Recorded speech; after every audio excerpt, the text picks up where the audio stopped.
I'm here with the Astro Megaship, the actual prop from the show in space, and I guess later Lost Galaxy. It's day 2 of Power Morphicon. It's me, Gazbot, and let's see if we can sell some art and see some Rangers.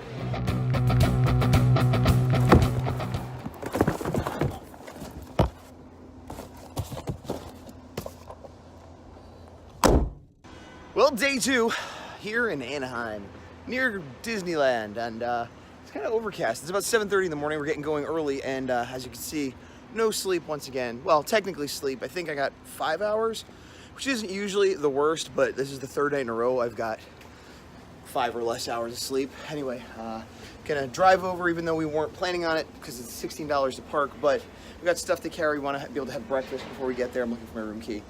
Today's gonna be the big day. Hopefully with sales, hopefully with busyness, hopefully with fun. After the show, after the show floor closes, I'm gonna try to go over to this panel that I really want to see. Yeah, I don't know. I'm gonna had IHOP once again, which is always nice for me. And then here we are on the show floor. That's my buddy Scott, who's a vendor who actually lives near me, but was down there as well. And then I took another swing by the Hasbro booth and my booth. One trick I do is take pictures in the morning of various things that I could share throughout the day. Here were some Hyperforce cosplayers that's from the RPG game.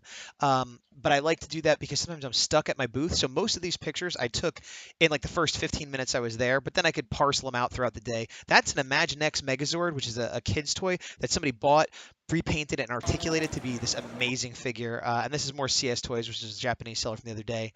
But again, just like a quick run around as I'm getting ready. And then this is me just walking over my booth. You can see I don't even think the show floor is open. So everybody here right now is vendors or people associated with the con in some way, shape, or form, but still doing a little shopping and looking, because that's kind of what we all do in the morning and at night. Quick take a look around. Actually, with those bags, they may have actually let some people in. That booth right there had some really cool art, but it wasn't the artist. It's one of those things where someone was representing the artist, which I always think is odd that, you know, I don't know. I guess I've never hit that level where I felt I could afford to send someone else to sell my art, but half the fun of buying art at a place like this is getting it from the artist. More cosplay on Saturday for sure. They had a big get together, and this cosplayer was also from Hyperforce, and he was holding up my Jack from Hyperforce art. And I also decided I put this post up on Instagram, and I was displaying my original art more because I actually did end up selling a few, and people were more interested than they usually are. So I put up what I had, and in that vein, I decided once again in the morning I had some free time, so I did a head sketch of Ninja Steel Blue. I didn't have any Ninja Steel at all, even though it's the most current season. And actually, I didn't do this for anyone, but it ended up selling later to a gentleman who also had not seen the show that season, but just really liked my color work or whatever. He was a cool guy. And so that was fun. And but I also posted this on social media to let people know, hey, I'm doing commissions, and here's an example of like a head commission I could do in color, etc. So a good way to keep myself busy in the morning when it was slow. Yeah, restocking the pins. I grab a bag and then I throw them into the bin. Restocking. So this line you can see here, JDF, Jason David Frank, the original green and white Power Ranger, he was way back on the other side, but this line started forming and it was wrapping all the way around. And from what I understand, they basically let people in, and then the line was cut off immediately, and he was there forever. This is a team of stunt cosplayers, but they actually have it's called the Unworthy. You can find it online, and it's their own like version of Power Rangers, I suppose. I saw Psycho Green, which was kind of cool. He's from the comic only. He got a figure at San Diego Comic-Con. And I ran into this guy, Linkara. He's a YouTuber I follow atop the fourth wall. He does comic reviews, and he also does History of Power Rangers, which in no small part helped me get back into the fandom. This is Hasbro's prototype for their new line, the Lightning line, which will be the same scale as Marvel Legends of Black Series, 6 inches, less muscular, more folds. I'll probably end up rebuying some figures I already have. This is much later in the day. It was slow because of Jason David Frank's line and into panels, and I went to go see Anna Hutchinson, who plays Jungle Fury Yellow. I wanted to get a picture/video with her, and boy did I. Highlight of the show right here. Ready! Jungle Beast! Spirit unleashed! So she was awesome. One of my favorite yellows of all time. I had seen her at Morphicon last year, but wasn't able to get a picture or video with her. But I saw her on a panel where she was doing her morph, and I knew she was like super intense and into it. And it was really fun to meet her and do that with her. And definitely like one of my personal highlights as far as like a fan nerd moment. This gentleman stopped by. He was part of a whole crew. I believe they had all the Q Rangers. He had come by earlier and looked at the print, and later came back and bought the original art. And this brings up something I want to address. A lot of times I hear artists getting down on cosplayers, which I don't understand because often they're fans that just decided to dress up that were there anyway. Sometimes they're people that would never come to a convention except the cosplay, so that's just bringing more people into whatever fandom it is. And the biggest argument I hear is that they don't buy anything, and that has not been my experience. Not every cosplayer. I make a point of taking pictures of cosplayers with my book or with their character or whatever, because I think it's fun and it's a fun picture to post. But not all of them buy it, but some do. And like that Q Ranger Balance did, and there was a Psycho Red that did. And sometimes they don't buy it right then, but they come back later and buy it because as they don't necessarily have a wallet on them or a place to hold it. So they may intend to come back and forget or whatever. But the point is, cosplayers have every right to be at conventions, and they also spend money in Artist Alley. So I don't know why people are so against them. That's my little cosplay pro-political blots. This gentleman is not a cosplayer. This is Selwyn Ward, TJ, who was Turbo Red and then later in Space Blue. He's one of my personal favorite Power Rangers, and he is a heck of a nice guy. I met him last Power Morphicon as a fan. I met him at the VIP dinner last year, which was smaller, and it was similarly chaotic, but he made a point of going around to every single table, every person saying hello, even taking pictures, even though that wasn't necessarily part of it. And I ran into him a few more times at that con. We gave a little head nod and hello and that kind of stuff, and I ran into him outside and had a chat with him, and had nothing but good experiences with him. Very classy, friendly, genuine, nice guy. And I saw him walking by my booth. He's wearing a Tommy shirt. I didn't even realize, which is funny. It's the 5 Faces of Tommy. But he's come by my booth, and I was like, "Hey, Selwyn, I got this art of you." And he's like, "Cool, man." I'm like, "Here, take it. It's yours." He's like, "Thanks. Let's take a picture." So again, another super interaction with one of my favorite Ranger actors, which is really cool. And having the art of their characters to give him is a fun icebreaker because I'm not asking him for anything. I'm giving him something, which is nice for me and hopefully for him. This next cosplayer was Scorpina, and she was really cool. I took a picture of her with my Scorpina art. She was looking for a pin, which I didn't have. Maybe I'll have a Ranger stop. But then she asked if I had spoken to the actress who played Scorpina, which I had, and I'd been mostly stuck at my table. And the actress was in suit that day and excited to see my print. So she went and basically got my print. I hadn't have a chance to leave my table at that time. She brought it over to the actress, got the photo. It was a cool thing. It was like a cosplayer and the actual actress and the artist all coming together to create a fun little moment for everybody, hopefully. So up next is I'm going to show you a clip. This is a channel. It's a Mexican YouTube station. This is the name of it. I can't pretend to pronounce it. And I took a picture of that guy's shirt so I could remember to find it, although he later came back and gave me a business card. This is their channel. I'll put a link below. And they did a series that were out like the next day very quickly. And this was their Artist Alley walkthrough. They called it Power Rangers Art Zone, Morphicon Art Zone.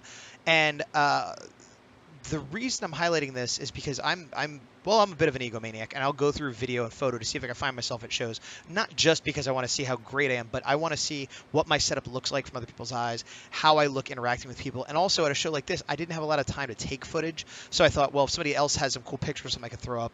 And this was an actual interview, and I've been interviewed a few times, but this one was more just like, hey, talk about your art. And so I literally talk about how I have Power Rangers art because it's a Power Ranger show, but then I say how I have Godzilla art, and I mention, Mazinger Z because I know he's popular in certain other countries, things like that. And then I even make a point of showing the Horror 4, which the camera pans down to, but you don't really see it that much.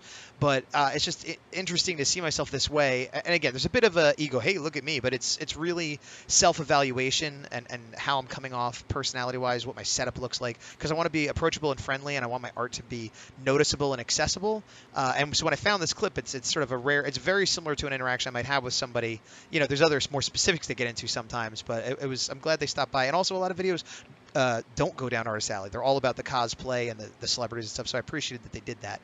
So unfortunately, if you don't speak Spanish, it's going to be a hard channel to follow, but I'll give them a plug below anyway.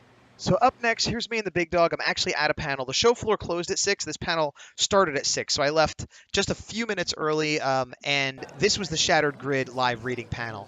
And so what it was is they had various actors from the franchise, some playing their actual characters, many not playing their actual characters, but all Ranger-affiliated actors or voice actors or character actors, and reading sort of a summary from the beginning of the Shattered Grid storyline up until most recently, with images of the comic projected on the screen. And they had played the trailer in the beginning, which had music from Ron Wasserman, who's the original composer. They did a remake. I love this. Paul Shearer and Jason Narvey, Bulk and Skull, like they're some of the most entertaining people at the cons. You know, they're still comic relief in real life. And yeah, so this was the panel I was most looking forward to, and I was glad I was able to see it. I didn't have the best seats, as you can tell, but it was the most unique thing going on, and it was sort of like, well, if I can only go to one panel, this is the one I'll pick. And I think I only went to 2 panels, but luckily this took place after the show closed, and it was a lot of fun. Everybody emoted, and people got to do characters they don't normally do. Barbara Goodson, who does Rita Repulsa, she kind of stole the show for me. She was emoting crazily good.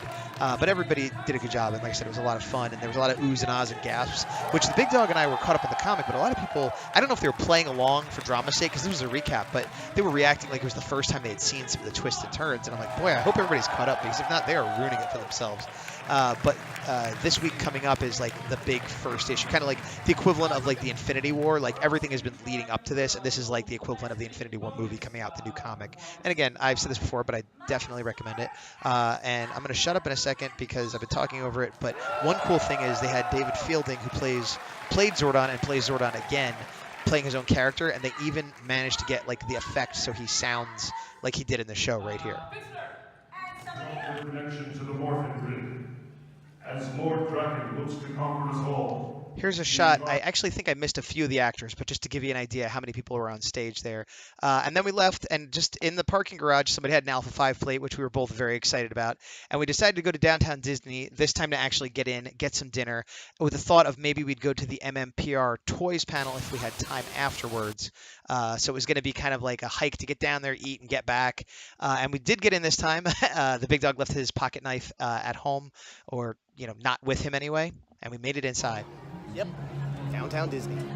We made it inside, but we did not eat. We looked around at all the restaurants. They either had a huge line, didn't have food we liked, just wasn't working out. The 2 places we thought about going were the ESPN Zone, Rainforest Cafe. Both were closed down, either permanently or for maintenance. Here's some butt cups. I don't know why people want to drink out of butts, but that was one of the Disney stores.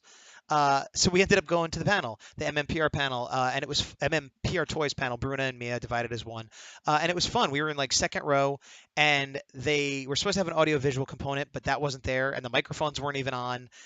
It was like people forgot they had their panel, but it was pretty well attended, and it was just basically a Q&A, and it was kind of just what I wanted because I was exhausted. I had worked all day at the show. Then we had gone to the other panel. Then we walked around Downtown Disney, which was, I don't know, an hour of walking, maybe more in the hot, sweaty. So kind of just sitting there with a bunch of nerds and talking about nerd stuff. It was like nice and low key and felt homey, and I mentally it really chilled me out and felt good. While this was going on was the Angel Grove Prom, which people talked about a lot, which we didn't go to because it was the same time as this, but on the way out we swung by, and apparently Jason David Frank had went there, not while we were there, but while we were in this panel he had gone by, and then we did swing by briefly, and who is there? I want to say Justin Nemo, in Space Silver, was up on stage, so some people were stopping by, and you can see I just took a quick video. You can't really tell, but it was decked out kind of half like a high school thing and half like the command center.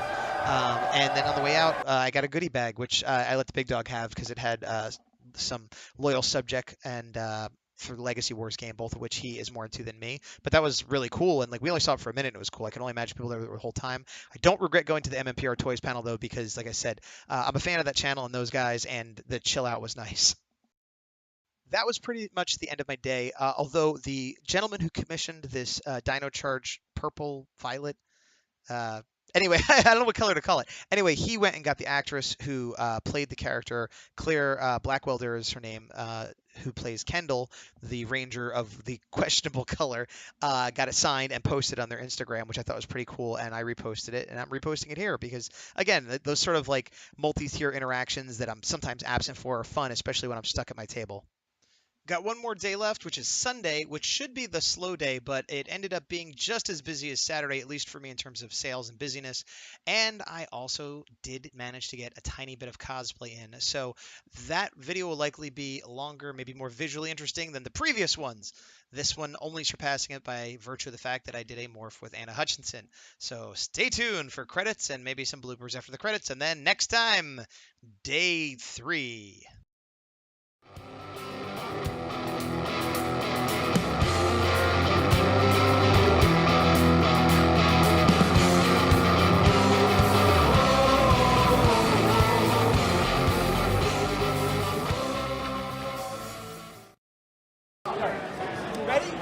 Ready? Jump